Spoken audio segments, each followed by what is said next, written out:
You're listening to In Clear Focus, a unique perspective on the business of advertising, produced weekly by Bigeye. Hello, I'm your host, Adrian Tennant, VP of Insights at Bigeye, an audience-focused, creative-driven, full-service advertising agency. We're based in Orlando, Florida, but serve clients across the United States and beyond. Thank you for joining us. It's the first month of the new year and a new decade, the perfect time to put consumer trends in clear focus. Identifying trends in consumer behavior, and more broadly their cultural context, is a part of the work that advertising agencies, marketing-oriented management consultancies, research groups, and design firms undertake regularly for clients.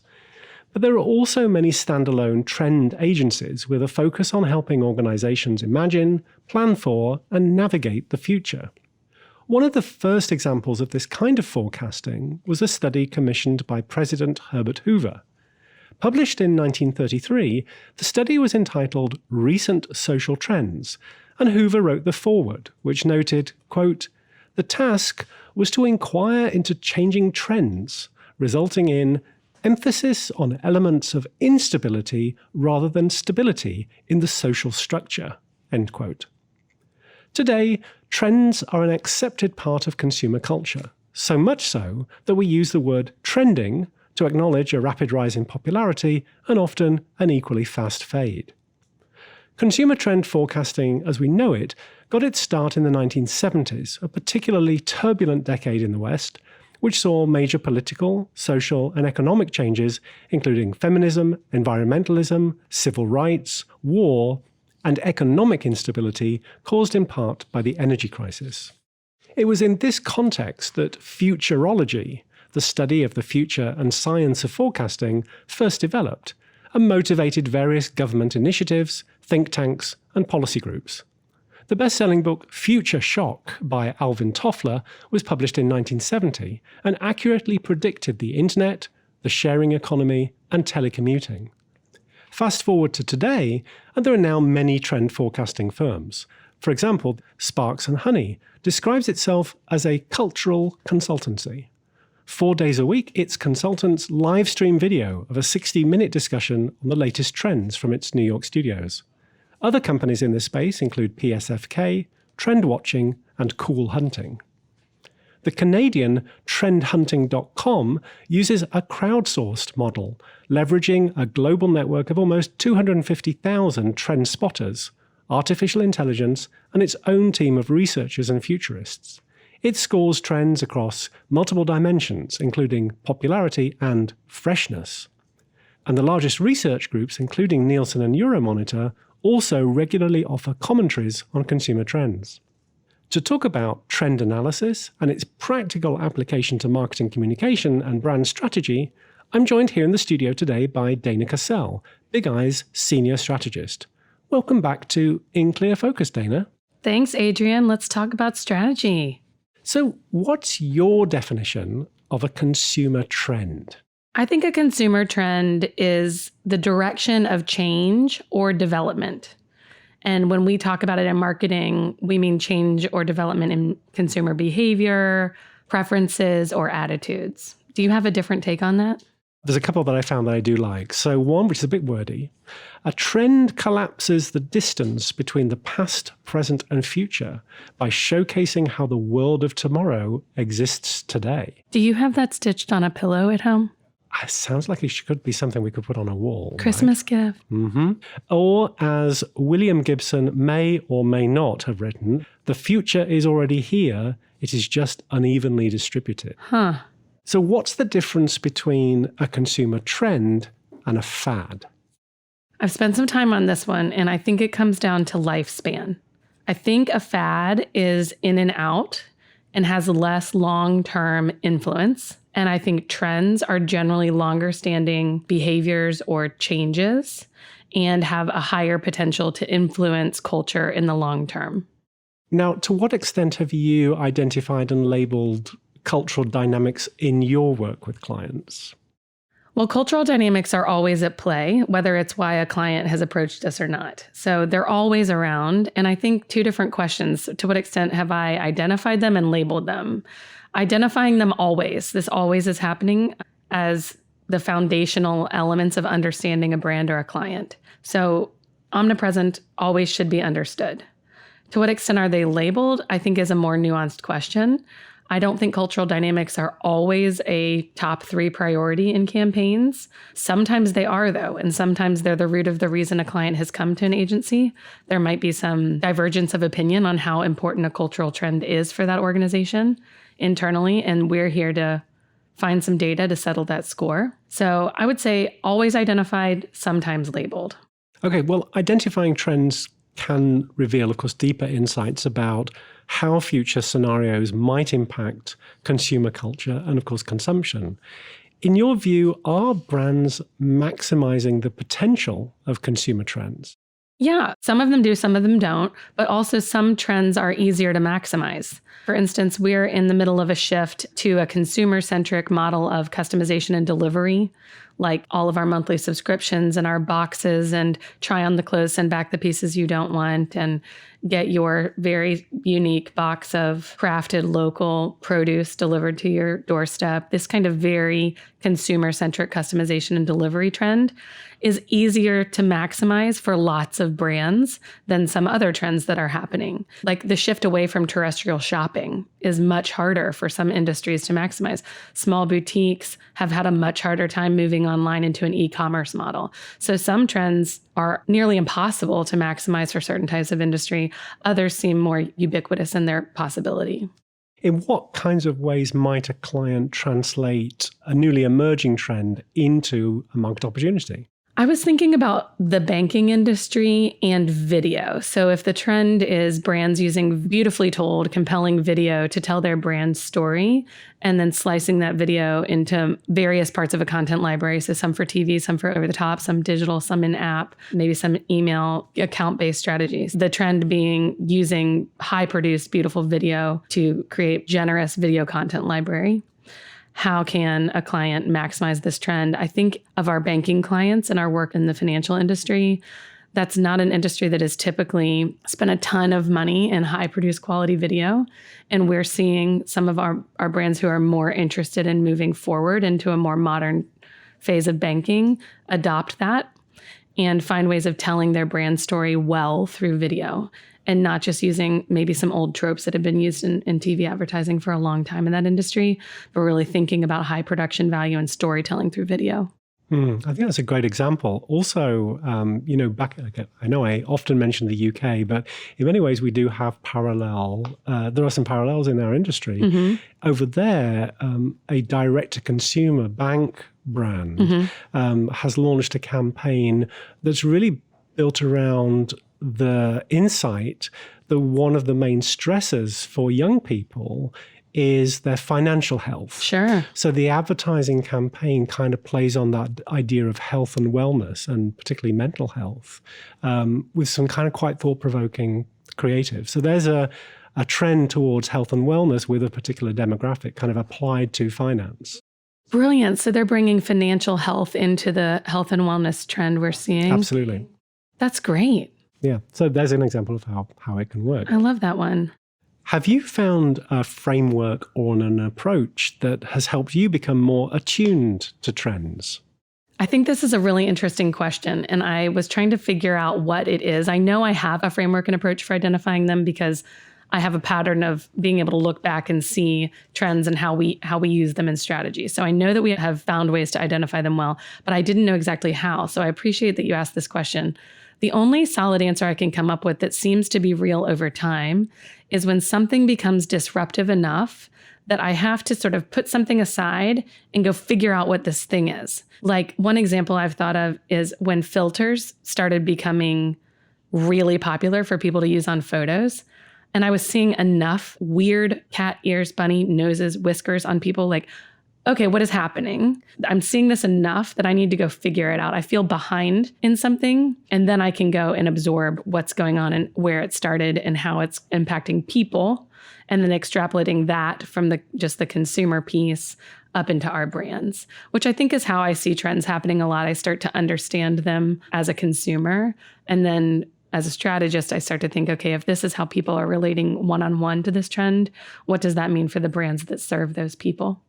Dana, in your world, what's trending right now?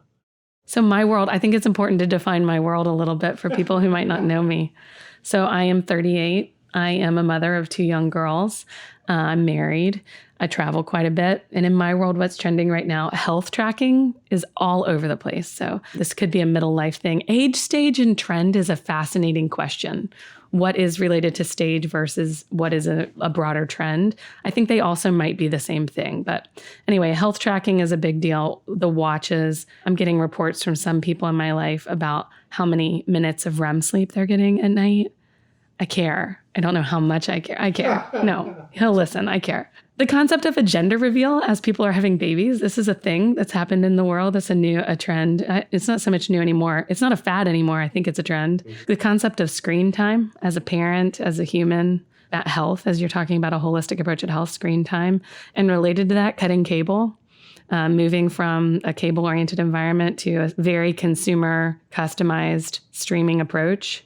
There's also a trend in tiny home downsizing, a shift from thinking about what can we amass to what exactly are we amassing in our home. I'm seeing that happen a lot. Clean eating. I'm also seeing a trend in the podcast catch-up. Whether you were an early adopter or not, podcasts it's disruptive enough that I think if you haven't been a podcast listener at this point, you're probably like, okay, what is this whole podcast thing about? So I'm enjoying being able to help people onboard into podcast and find their little custom feed that's a great fit for their lifestyle. So I think the trend of podcast catch up. And then the last thing, I think this is bigger than my life stage for sure, is the trend of product, food, kind of household, everything, having a focus on craft or maker, locally sourced. So that trend of local craft, artisan lifestyle, I see as a pretty substantial trend at this point. Okay, so full disclosure, Dana and I received a pre-publication copy of a new book authored by Rohit Bhargava, entitled Non-Obvious Megatrends, How to See What Others Miss and Predict the Future. This is the 10th edition in an annual series and has already reached bestseller status on Amazon.com. There are 10 megatrends identified in the book, which in a tradition of trend consulting have suitably catchy labels applied, including amplified identity, ungendering, attention wealth, purposeful profit, and data abundance. So in our inaugural In Clear Focus book club, let's dive into a couple of the trends that the book identifies. Data is very much in the news these days, usually for the wrong reasons. We know from our own research that there's growing anxiety among consumers about potential misuses of personal data. What then is data abundance? Data abundance is, I think it's the age we're in, like the information age. I think we're in the age of data abundance. The book notes that 90% of the data in the world has been collected in the last 2 years. 90% of the data in the world in the last 2 years. We're just living in a time where we're collecting data on everything all the time. And that's a new idea. It's only been about the last 15 years that collecting and using data has become important. So there are a few questions that come out of the age of data abundance, which is what's the meaning of this data? How do we use it? Who owns it? And who's entitled to profit from it? So Dana, in what ways does this perspective offer fresh insights into data environments? Yeah, in the age of data abundance, we have to understand that more is not always better. When we began collecting data in marketing, it was just lovely to have data and to be able to use it. But now we have all of it. That doesn't necessarily mean that it's better. However, everybody can and should be understanding the data that they are collecting and how we can maximize it for our brands. We do have a responsibility with data in many different ways, in transparency to our clients and our consumers, and also balancing the integrity of using data with profit. So just that general understanding that profit is never worth sacrificing a brand's integrity, and that the data abundant environment calls that line to question often. And how does Bhargava differentiate good data from bad data? Yeah, he talks about data pollution and that being the point of differentiation between good and bad. And there are a few ways that data gets polluted. We can have an overflow of data, data manipulation, data sabotage, data contamination, and data expiration. I feel with our clients, we see kind of two pieces of data pollution happening regularly, and that in marketing, we see more of these issues. Data overflow, which is really when too much data is captured and our clients just don't know what to focus on, or data expiration. So when data is not updated as frequently as necessary and then loses its value because it's not current. Okay, how practical were the book's suggestions around making meaning out of data? It kind of depends on what kind of data you have about how practical his suggestions were. He told a case study about a car insurance company in China that uses images of damage to cars and images of car parts to analyze an accident and then analyze the price to have that fixed in order to make an estimate for repair. And obviously, that's a really meaningful way to use data. And they have a ton of data that's informed that. And so it's saved the industry an insane amount of money. It has created an efficiency for clients as well. So I think that example is a great example of how to make meaning out of data. I'm always interested in how our clients can make meaning out of data. And I think that's part of our role as strategists is to help our clients understand what is the most meaningful data that they're collecting and how can we use that in a way that there's high integrity and responsibility to consumers, but also interest for the brand. Dana, did this trend feel mega or non-obvious to you? Mega. Data's never non-obvious. Come on. So, Adrian, for our chat today, you focused on the ungendering trend and chapter in the book. What's that all about? Bhargava makes the case that traditional gender divisions and labels are kind of getting replaced now with more fluid understandings around gender identity. That in itself is forcing a reevaluation of how we see employees, employers, customers, brands, and of course, one another. So does the trend change the way we need to think about gender-based roles? So in the 1970s, he talks about the fact that the ideal of femininity was a woman who kind of has it all. In other words, a job and a family and a household to take care of. Then women were celebrated for being the jugglers in chief and expected to uphold kind of impossible standards, right, in the workplace and at home. And then this facade he talks about is kind of also breaking apart at breakneck speed. And you have a much kind of fiercer model of femininity now. I don't know if this makes sense to you, where women can be strong and serious at the same time. But you can still be a mother, or you can have this thing that he calls otherhood, which describes women who, by choice or circumstantial infertility, don't have children. Mm-hmm. So what is the book's take on Gender X, and what is Gender X? More than 10 US states have passed legislation allowing individuals to select a gender-neutral choice of X rather than the letter M or F when they apply for a driver's license or an ID card. And this is actually already been a thing for about a decade. Australia, Germany, Canada, and India have also allowed for this sort of third option on passports. So non-binary gender identity is definitely gaining mainstream attention. So it's a trend, not a fad. And what does being ungendered mean for consumer behavior? Growing up, I knew what toys were designed for me because they would be blue. Mm-hmm. And you probably grew up at a time when your toys were pink. Yeah, and purple, yep. A lot of parents are questioning that whole idea. So toy makers in particular are deliberately designing much more inclusive packaging and avoiding attachment of a gender to the product itself. Mm-hmm. Great example that I found not mentioned in this book, but you may recall towards the tail end of last year, Mattel brought out a range of gender-neutral dolls for boys, girls, and as they said in their press release, children in between. So super interesting. I really liked Mattel's summation of this. They said, in our world, dolls are as limitless as the kids who play with them. Introducing Creatable World, a doll line designed to keep labels out and invite everyone in. Brilliant. Yeah, great line. I love that. Does this trend of ungendering feel mega or non-obvious to you, Adrian? Mega, yes. When Rima El-Ghassain, who's the VP of Talent, Equity and Inclusion at the 4A's Foundation, joined us on In Clear Focus recently, where she talked about this very topic in the context of the changing workplace. Bhargava makes the point that biases take time, sometimes generations, to change. And I think we've seen that to some extent with LGBTQ issues, but gender identity feels like a whole new frontier. For non-obvious, maybe not so much, but that's because I have the privilege of working in the city of Orlando. Last year, the city received a perfect 100 out of 100 score on the Human Rights Campaign's Municipal Equality Index, which assesses discrimination on the basis of sexual orientation and gender identity. Dana, thank you very much for joining us today.